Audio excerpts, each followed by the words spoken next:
Hi, I'm Ashley Swartz here at UbiQ in Europe with Andy Plesser and the BTV team. I have the pleasure of speaking to Tom McDonnell today, who is one of the co-founders of Monterosa. We're going to be in a panel together in a little bit, and I would love to hear, Tom, about some of the projects you have and kind of what your business model is. I understand that you're working in the second screen, predominantly in the UK. Could you tell me a little bit of how you're working with content partners and networks? Sure. Well, we work mainly with broadcasters and production companies, and occasionally with brands and agencies. And in technological terms, we provide technology direct to the broadcaster in the majority of instances, and then work on the content-specific piece with the producer. An alternative way of doing it is that we sometimes contract through the production company to the broadcaster. So that's how we work most of the time. We make our money by charging for software usage and for the creative services around the creation of a play-along game or whatever interactive experience. And the production companies or broadcasters with whom you're working, are they asking you to integrate advertising functionality or advertising units within the applications that you build for co-viewing? We're usually asking them to do that. And that is because you think there's high revenue potential? Is that because you're seeing some good numbers? Because I would love to hear about some of the audience numbers.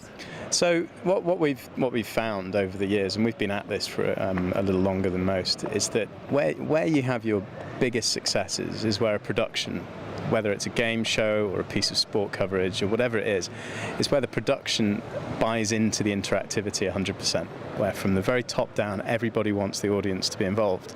And where you crack it and where you get it right, you can see anything from maybe 1% to up to 12.5% of the TV audience engaging.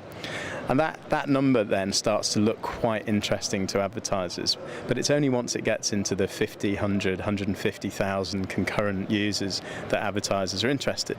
So what we're encouraging broadcasters to do is experiment with different business models as a way of monetizing those sorts of audiences, but only when numbers are that big.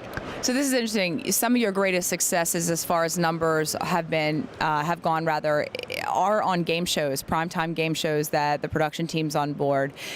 Tell me a little bit about how the mechanic works, because in the States in particular, we don't have a lot of primetime game shows. Are you getting the tune-in? Is that what's driving the ambition of the production company, or do they believe they're creating a better show and better content by virtue of integrating the interactive elements from the start? Game shows are definitely the game show formats get the highest response at the moment, and I think that's primarily because the experience that's online, playing along with a game show, has perfect synergy with what people are watching on TV.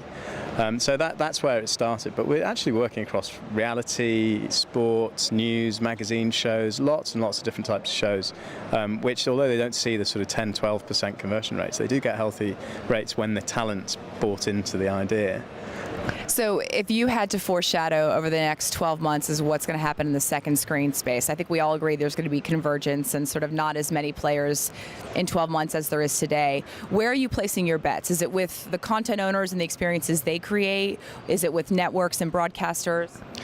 Well, content owners are absolutely key. So, our belief is that the interactivity needs to be part of the idea quite early on, at least before it gets to the point where everybody's signed off on it. So we're fostering our relationships with creatives, but in parallel, because broadcasters tend to want to sell advertising or monetization directly, they very rarely allow third parties to do that. We're also working with the broadcaster to try and develop models, to try and develop sort of repetitive advertiser formats and transactional formats that they can roll out time and time again.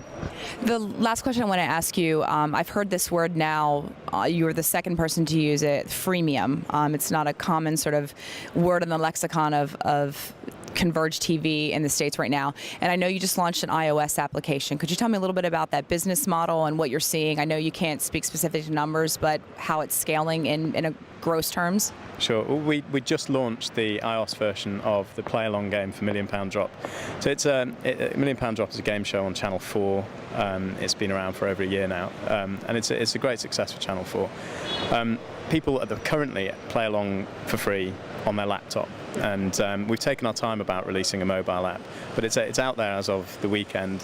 The numbers are encouraging. I can't share the specifics, but the business model is what's really interesting. It's free to play along with the show, So as we've seen, you get quite high responses to a show like that. But then you can pay to play a 24/7 anytime version of the game.